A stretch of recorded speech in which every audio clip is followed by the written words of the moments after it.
কাল ছিল সকালবেলা আমার একটা শ্যুট। পুরো আলমারি ঘেঁটে লাস্টে এই ড্রেসটা আমি চুজ করলাম। ব্ল্যাকটা প্রচণ্ড রকম পরি বলে তাই ভাবলাম আজকে একটু অন্যরকম কালার ট্রাই করা যাক। প্রথমেই বলি হাই হ্যালো সবাইকে, আমি রূপালি। আর এই ড্রেসটা আমি একদমই কিনিনি, এটা আমার জন্মদিনে আমার এক বান্ধবী দিয়েছে আমাকে।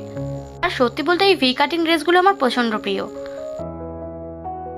যেহেতু সকালবেলা বেরোতে হবে, প্রচণ্ড রোদ, তাই একটু হালকার মধ্যেই মেকআপ করলাম। একটু নিউড কালার দিয়ে চোখটাকে একটু হাইলাইট করে নিলাম। তারপর ওই শ্যাডো প্লেট দিয়ে আমি হালকা ব্লাশ লাগিয়ে মুখটাকে পুরো লাল টমেটোর মতো করে ফেললাম। তারপর আমাদের প্রত্যেকটা মেয়ের প্রিয় লিপস্টিক। এই বছর বার্থডেতে আমি ঘড়িটা গিফট পেয়েছিলাম, কিন্তু ঘড়িটা পরতে গিয়ে দেখলাম চেনটা আরেকটু কাটাতে হবে।